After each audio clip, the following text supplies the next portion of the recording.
Hola, ¿qué tal? Aquí estamos para una nueva sesión audiovisual de clases y el tema que vamos a ver hoy es listas, que es una estructura de datos muy utilizada en programación, en múltiples lenguajes. En Python es bastante simple de utilizar y vamos a ver entonces en qué consisten estas herramientas. Pero antes veamos el ejercicio que teníamos propuesto, que era crear la función factorial recíproco, y el cual se calculaba factorial recíproco de n era 1 partido n factorial, ¿ya? Pero la idea es que fuera de manera recursiva esta función. ¿Cómo hacíamos esto? Muy parecido a la función factorial que vimos la clase pasada en el video de funciones avanzadas, donde definimos la función con el nombre que nos piden. N va a ser el número entero al cual queremos calcular el factorial. Si ese número es 0, entonces estaríamos retornando 1, porque sería 1 partido el factorial de 0, que es 1, 1 partido 1, 1, ¿ya? En caso contrario, lo que vamos a retornar es el factorial recíproco de n-1, entonces le restamos 1 a n, y ese valor del factorial recíproco de n-1 lo estaríamos multiplicando por 1 dividido n, ¿ya? Y aquí el único detalle que hay que tener precaución era que esta división tenía que ser flotante, es decir, o el 1 era flotante o el n flotante. Entonces en este caso lo que hicimos fue poner 1.0 dividido n, que n dijimos era un número entero, entonces ahí sí nos va a calcular la división de los flotantes y hace que la fórmula también sea un valor flotante y finalmente el valor exacto que queremos calcular. No deberían haber tenido mucho problema en esta función, así que pasamos rápidamente al tema de esta presentación, viendo el cálculo de la desviación estándar. Porque para hacer este proceso necesitamos obligatoriamente el uso de listas. Porque la desviación estándar de 3 valores, por ejemplo acá, necesita calcular el promedio. Entonces sumo los valores y los divido por 3 o lo multiplico por 1/3 en este caso, dado que son 3 valores. Y después la desviación estándar va a estar dada por la sumatoria de esos valores menos el promedio al cuadrado, es decir, el valor 1 menos su promedio y todo eso al cuadrado, siguiente valor menos el promedio, todo eso al cuadrado y así sucesivamente. Todo eso lo multiplico por 1 partido la cantidad de datos menos 1, en este caso 1 partido 2, y todo eso bajo raíz cuadrada. Puede que algunos conozcan esta fórmula como donde la división es dividida a la cantidad de datos. Son dos fórmulas de la desviación estándar válidas. Pueden investigar un poco para cuál es el objetivo de cada posible divisor, ¿ya? Veamos entonces si fuera un problema con el cálculo de la desviación estándar. Nos piden acá crear un programa que calcula entonces la desviación estándar indicando previamente cuántos datos se van a ingresar. Entonces, si yo digo que voy a ingresar 5 datos, pido los datos y después calculo la desviación estándar. El problema acá es que yo acá obviamente hay involucrado un ciclo, entonces cada vez que pido un dato estoy olvidando el dato anterior. Entonces no puedo después, cuando tengo el cálculo del promedio, volver a retomar los datos que ya pedí porque ya los olvidé. Esa variable fue reemplazada por el nuevo valor que fue ingresando, ¿ya? Entonces aquí hay una problemática y la vamos a resolver con listas. Entonces, ¿de qué se trata listas? Veamos. Entonces, primero, ¿cómo creamos una lista vacía en este caso? Acá tenemos la variable b y vamos a probar de hecho inmediatamente. Creo que aquí voy a cerrar esto. Voy a limpiar. Voy a limpiar con clear. Muy bien. Y ejecutamos Python. Entonces ahora sí desde cero. Entonces vamos a crear una lista de manera resumida. Y aquí tenemos dos opciones. Una, la forma abreviada, que es utilizar directamente el paréntesis cuadrado. Entonces estoy diciendo en este caso b es igual a una lista vacía. B, lista vacía. Y ahí. La otra alternativa, que es la manera elegante, ya que yo ocupo mucho, es ocupar el constructor de listas, que en este caso es list, abro y cierro paréntesis. Entonces ahí también estoy creando b como una lista vacía. Y a este b le puedo agregar valores con el método append. ¿Por qué digo método? Porque el método, si bien son funciones, ¿ya? Son funciones exclusivas del elemento que las contiene. En este caso es una función exclusiva de listas. Entonces, para yo poder aplicar el método append, cuando hago .append, estoy aplicando la función append a esa lista, ¿ya? Entonces acá, si digo b.append, estoy agregando a la lista b el elemento 5. Y como vemos ahí, agregar el elemento 5, bappend 10, agrego el elemento 10 a la lista, bappend, puedo agregar de nuevo el elemento 5, entonces la lista queda 5, 10, 5 y así. Entonces nos damos cuenta que con el append lo que estamos haciendo siempre es agregar elementos al final de la lista. Al final siempre desde la derecha. Sigamos acá. ¿Qué más podemos hacer? Con nuestra lista podemos obtener, al igual que lo hacíamos con un string, entonces esto no es mucha novedad, puedo obtener cada elemento dentro de esa lista tiene su posición. Entonces si yo digo acá en nuestra lista B, la posición 0, obviamente va a ser el primer elemento de esa lista, que era 5. ¿Ya? Puedo hacer además otras cosas muy mágicas que solamente se pueden hacer en Python, que es pedir, por ejemplo, una sublista. Entonces de principio al 2 me genera una sublista en ese intervalo, y otras magias que voy a retomar en clases cuando partamos esta temática. ¿Qué más? También puedo ocupar índices negativos, entonces quiere decir que voy de atrás para adelante, quizás ahí no queda, bueno, menos 2, el 10 y así sucesivamente. Puedo ocupar el método index. Cuando yo ocupo el index, lo que va a hacer es decirme en la posición, el índice de ese valor. ¿Ya? Ahora, si yo pido el índice del valor 5, siempre va y empieza a buscar el 5 de izquierda a derecha. Entonces, la primera vez que lo encuentra, dice ese es el índice del valor y nos sigue buscando. Y una función súper utilizada que ya veníamos utilizando con string es el largo, que nos permite calcular el largo de la lista, es decir, cuántos elementos tiene la lista. Seguimos. Cosas que puedo hacer aquí solamente con lista y no podía hacer con string, así que novedad aquí en este punto. Yo puedo cambiar el valor en una posición de la lista, ya, cosa que yo no podía hacer con string. Yo no podía cambiar el valor de una letra de un string, sí puedo hacerlo con lista. Entonces si yo quiero cambiar el valor 0 a 8, entonces la lista queda como 8, 10 y 5. Ya, porque cambié ese valor, no tengo como saber cuál es el valor anterior, eso sí, es un cambio permanente. Puedo borrar elementos de esa lista, puedo tener, no sé, la lista tanto, quiero borrar el elemento 1, entonces en esa posición ese elemento lo borra y mi lista queda 8 y 5. Insertar.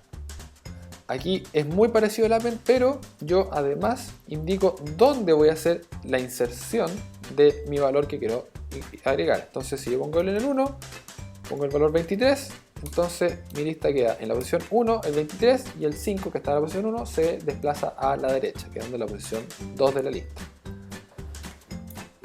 Seguimos. Ya, aquí lo que vamos a ver ahora es el range, que es una función que nos permite crear listas. ¿Ya? Entonces, D no existe, voy a crear una lista en D, range con 8. Entonces yo lo que voy a hacer es crear una lista desde el 0 hasta el 8, pero el 8 no lo incluye. Entonces, si yo muestro D, me muestra todos esos elementos. Aquí importante, siempre que ocupamos el range nos genera una lista con valores enteros. Ya no nos va a servir para valores reales o con parte decimal y no parte decimal. Entonces siempre el range nos entrega una lista con valores enteros de manera secuencial. Es un rango.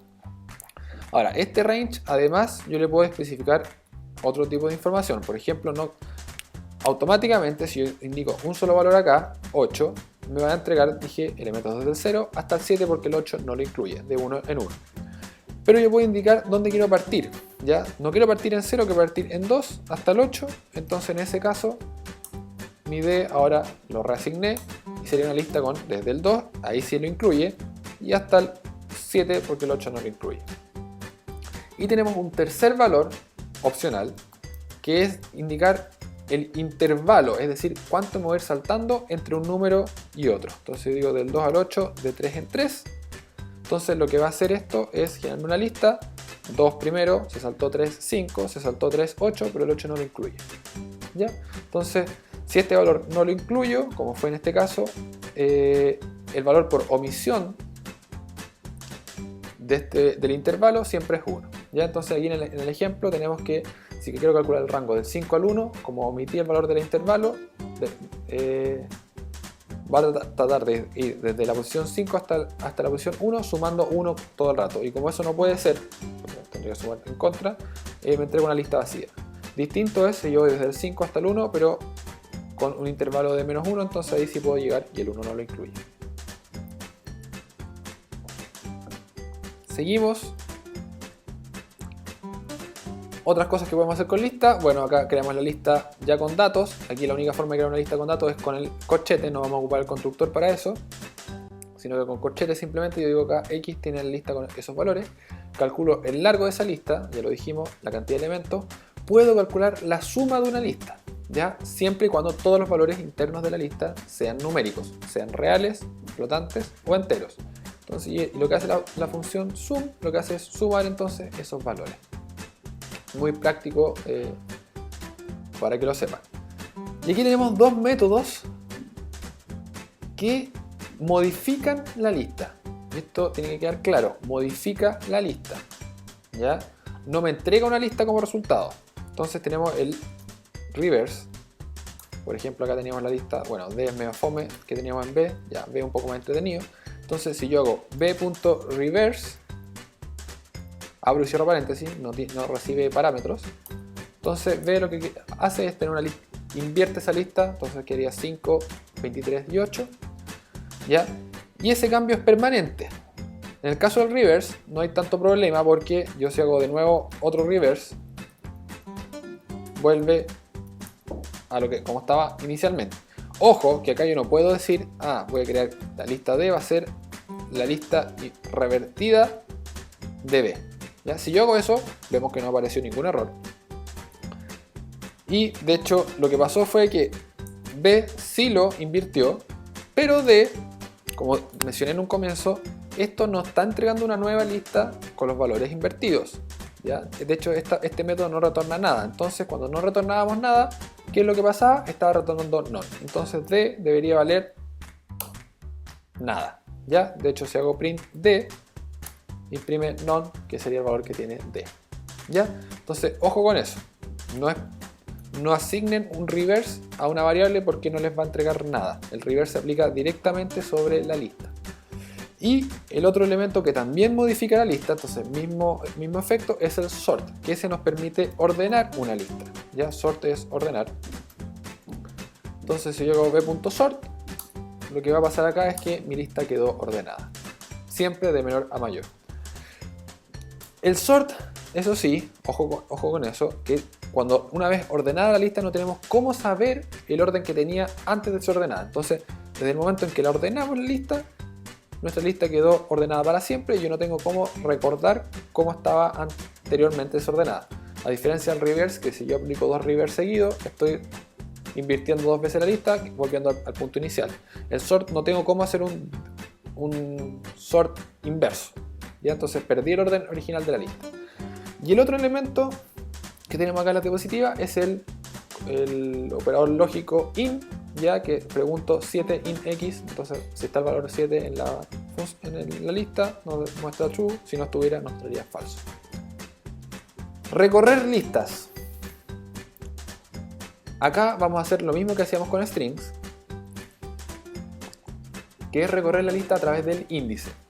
Entonces en una lista de 3 elementos, parto con mi índice en 0, mientras el índice sea menor que el largo de la lista, voy a ir recorriendo los valores con el corchete. Entonces ramo en la posición I me va a entregar progra, mate, física a medida que me voy moviendo a través de este while.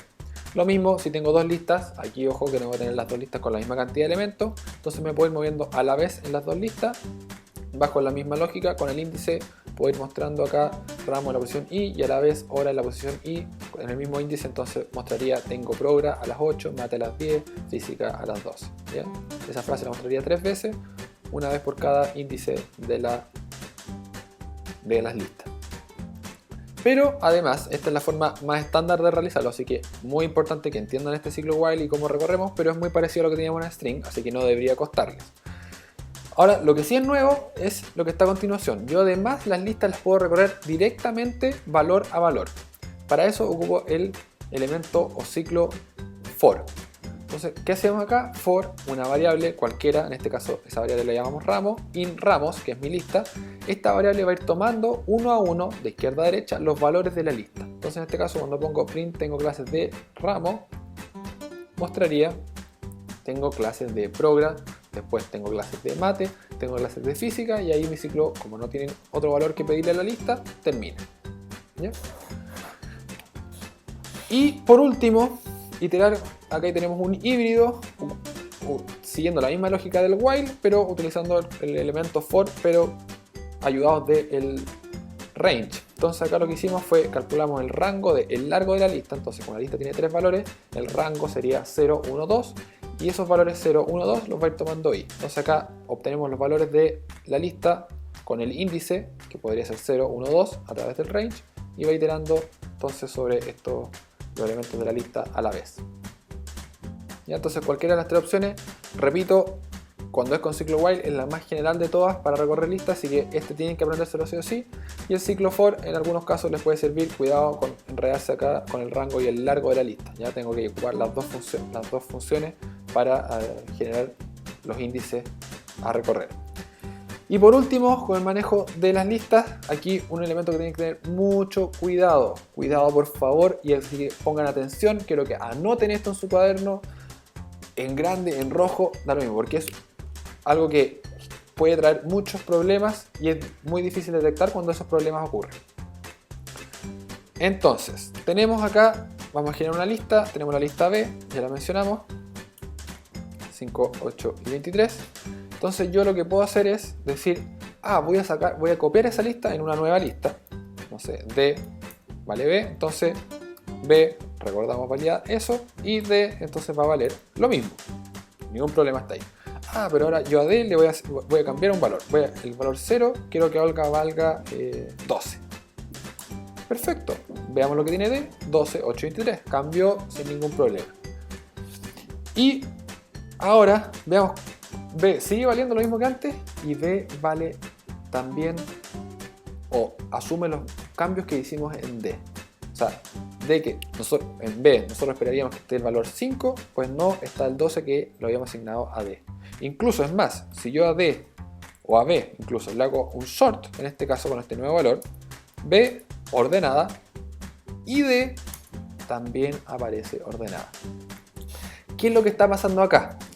Cuando hacemos una igualdad, a diferencia de lo que hacíamos con las variables, A igual 8, C igual A, entonces C vale 8, si ahora yo digo que C vale 10, C vale 10 y A se mantuvo en 8. Eso no cambia en nada. Pero con listas esto no es así porque cuando hacemos esta igualdad, lo que estamos diciendo es que tanto B como A son exactamente la misma lista. Yo esto lo voy a profundizar partiendo la clase de este contenido porque esto tiene un trasfondo que es como el computador va manejando la memoria RAM del computador con el uso de listas. ¿Ya? Pero por ahora, de manera general, recordar entonces cuando hacemos una asignación de este estilo con listas, lo que estoy diciendo es que ambos elementos son la misma lista. Para evitar ese problema, tenemos que ocupar el constructor de lista, list. Entonces acá lo que hago es, tengo mi lista A y lo que estoy diciendo acá es, quiero construir una nueva lista, para eso ocupo el constructor, a partir de los valores de A. Y esa nueva lista la guardo en B. Entonces ahora si yo modifico esa nueva lista en B, 0.000, A no va a cambiar y B sí lo haría. ¿Ya? Por favor, mucho cuidado con esto porque es un error frecuente, por eso les digo que tienen que anotarlo y espero que quede muy pero muy claro partiendo de la siguiente sesión. Seguimos, pero volviendo a nuestro problema inicial porque ya vimos todo el contenido general de lo que es listas. Nuestro problema entonces para calcular la desviación estándar pidiendo varios datos, veamos cómo resolverlo. Disculpen la letra, pero era el tamaño que permitía que todo cupiera en una diapositiva.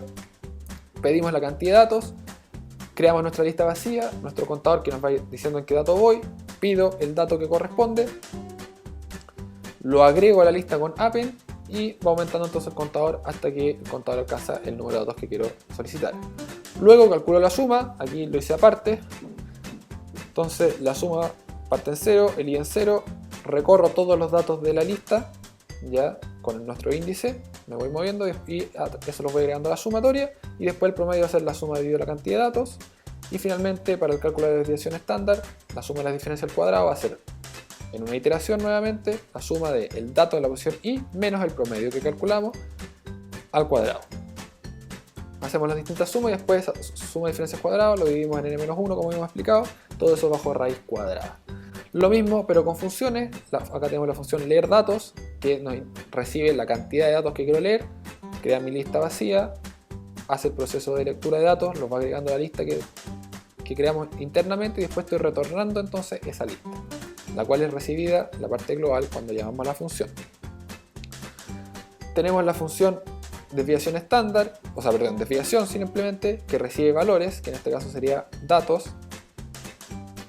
Lo recibe, entonces acá tenemos la lista de valores, calculo el promedio de esa lista, llamando a la función promedio, que dijimos calcular el promedio, igual como lo vimos en la parte del código anterior, y hace el proceso acá, calcular el largo para obtener la cantidad de elementos de la lista, ocupa la función len, y recorre esos valores haciendo la sumatoria del elemento al cuadrado, y después retorna entonces la desviación estándar como lo habíamos especificado. ¿Ya? Espero que no tengan problemas.